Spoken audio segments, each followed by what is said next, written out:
अस्सलाम वालेकुम नाज़रीन, मैं हूं राजा और आपको अपने यूट्यूब चैनल पर खुशामदीद कहूँगा।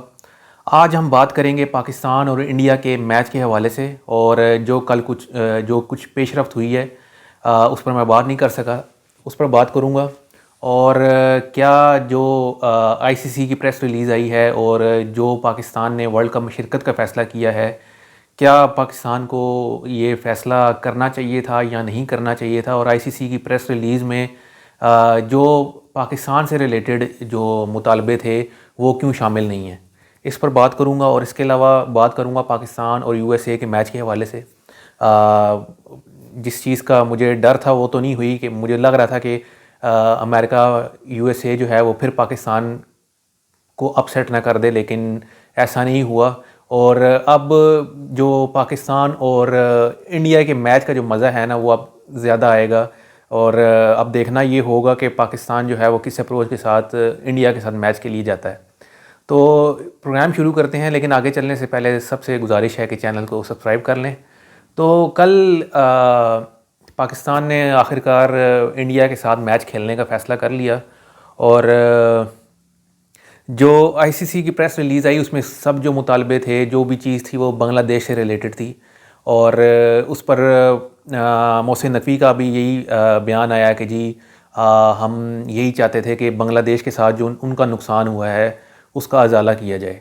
लेकिन मैंने भी ये रिपोर्ट किया था और भी काफ़ी लोगों ने ये रिपोर्ट किया था कि जो आईसीसी के साथ मीटिंग हुई थी उसमें पाकिस्तान ने अपने जो पाकिस्तान के मफादात थे, पाकिस्तान की जो शराइ थी वो भी रखी गई थी। तो आईसीसी में उसका क्यों कोई ज़िक्र नहीं है और पाकिस्तान ने कैसे रज़ामंदी ज़ाहिर कर दी इंडिया के साथ खेलने के लिए। अब मेरे ख़्याल से तो अगर मिनिमम पाकिस्तान को ये चाहिए था कि रेवेन्यू में अगर इंडिया के साथ आपकी बायलैटरल सीरीज़ जो है वो नहीं हो रही थी या उस पर कोई एग्री नहीं हो रहा था, लेकिन आपको जो रेवेन्यू शेयर है उसमें इजाफे का मुतालबा करना चाहिए था और उस पर आपको डटना चाहिए था। लेकिन मेरे ख़्याल से वहाँ पर ये चीज़ जो है ये पाकिस्तान को उस प्रेस रिलीज़ में शामिल करवानी चाहिए थी और इसके बगैर आपको इंडिया के साथ नहीं खेलना चाहिए था। तो ये बात तो ये होगी। इसके अलावा जो बायलैटरल सीरीज़ की बात है उसका मुझे लगता है, क्योंकि वो ताल्लुक़ जो है वो दोनों मुल्कों का आपस में, उसमें आईसीसी का कोई लेना देना नहीं है। शायद इस पर कोई फ्यूचर में कोई पेशरफ्त हो, वो देखना पड़ेगा। लेकिन ये बात मानने वाली है कि रेवेन्यू वाली बात जो है वो पाकिस्तान को मनवानी चाहिए थी और पाकिस्तान को उसके बगैर नहीं खेलना चाहिए था। और इसके अलावा ये बात भी प्रेस रिलीज़ में होनी चाहिए थी कि जी सियासत को अलग रखा जाए खेल से, क्योंकि सियासत को हमेशा इंडिया ही लेके आता है। जो मिनिमम पाकिस्तान कर सकता था, जिस पर अग्री कर सकता था, वो चीज़ ये होनी चाहिए थी। अब बात करते हैं जी। अब पाकिस्तान और इंडिया का जो मैच आने लगा है 15 फरवरी को, और आज जो पाकिस्तान और अमेरिका का जो मैच हुआ है इसमें अब मैं पाकिस्तान ने पहले बैटिंग की, पाकिस्तान को स्टार्ट अच्छा मिला, लेकिन जब 2 आउट हुए तो उस वक्त मुझे थोड़ा डर लगा कि अब कोई हो सकता है कि पाकिस्तान का स्कोर रुक जाएगा, और वो रुका भी। 5-6 ओवर्स में हमारा स्कोर कम था, लेकिन बाबर आजम ने शुरू में स्ट्रगल किया। बाबर आजम की गेम जो नेचुरल गेम है वो उनकी ये गेम नहीं है। उनकी गेम है कि उन्होंने गैप्स में शॉट्स मारने हैं और उन्होंने प्लेसमेंट करनी है, वो स्लॉग नहीं कर सकते। तो शुरू में उन्होंने कोशिश की, ज़ोर लगाने की कोशिश की, जिस पर उन्हें शॉट्स नहीं लगे उनके, लेकिन वो एक ही छक्का था जिस छक्के के बाद उन्होंने मोमेंटम पकड़ा और अच्छी इनिंग्स खेली। और जब भी बाबर आजम ने खेलना है तो उसने अपनी नेचुरल गेम खेलनी है, गैप में शॉट्स मारने हैं, वो स्लॉग नहीं कर सकता।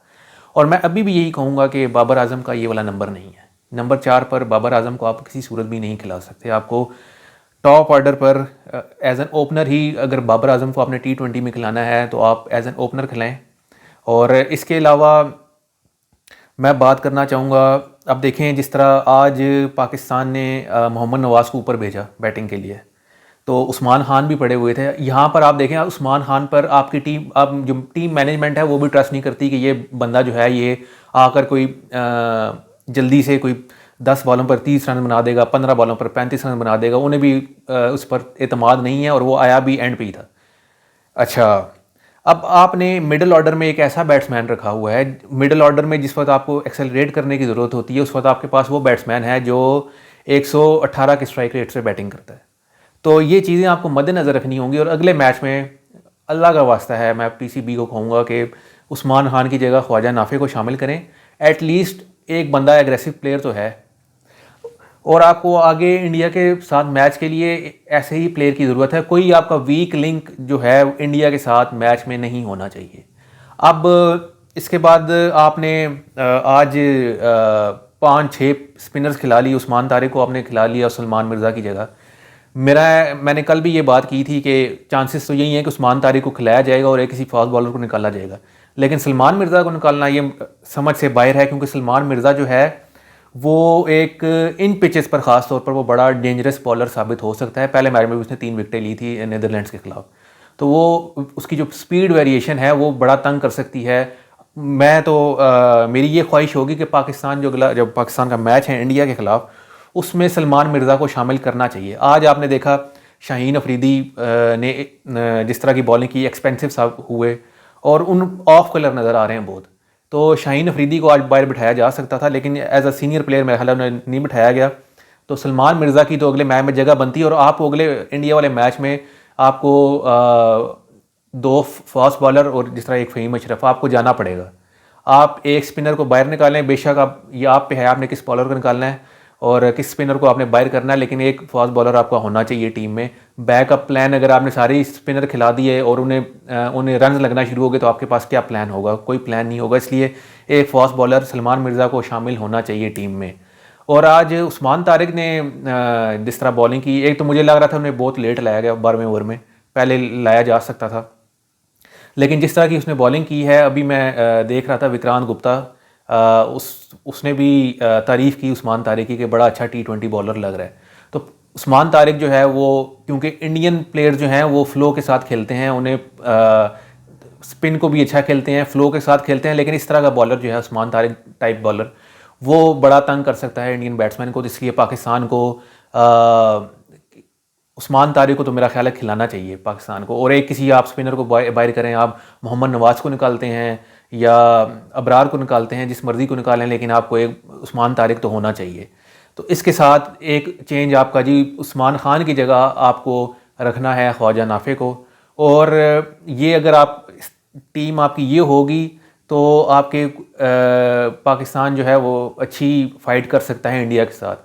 इंडियन टीम बहुत मजबूत है, उनका कोई वीक लिंक नहीं है। अगर आप देखें, उनकी बैटिंग उठा के देख लें इंडिया की, उनकी बॉलिंग देख लें, उनकी फील्डिंग देख लें, उनके स्पिनर्स देख लें, कोई आपको वीक लिंक नज़र नहीं आएगा। पाकिस्तान का स्पिन डिपार्टमेंट जो है बहुत मजबूत है। पाकिस्तान जहाँ पर लैग कर रहा है वो आपकी फास्ट बॉलिंग है, और आपका जो मिडल ऑर्डर है वो है। आपका मिडल ऑर्डर आपको बड़े मैच में एक्सपोज करवाएगा, इसलिए ज़रूरी है कि मिडल ऑर्डर को स्ट्रॉन्ग करें। और एक ही जैसे तरह के बैट्समैन जो हैं वो मिडल ऑर्डर में नहीं होने चाहिए। तो इन चीज़ों को, ये जो छोटी छोटी चीज़ें हैं, इन पर गौर करना चाहिए। अभी आपके पास 4-5 दिन हैं, इन पर वर्क करें, और पाकिस्तान अच्छी एक जो टीम है, मजबूत टीम जो है वो इंडिया के खिलाफ उतारनी चाहिए, तब भी पाकिस्तान के पास चांस होगा ये मैच जीतने का। कल फिर हाजिर होऊंगा, तब तक के लिए अल्लाह हाफिज़।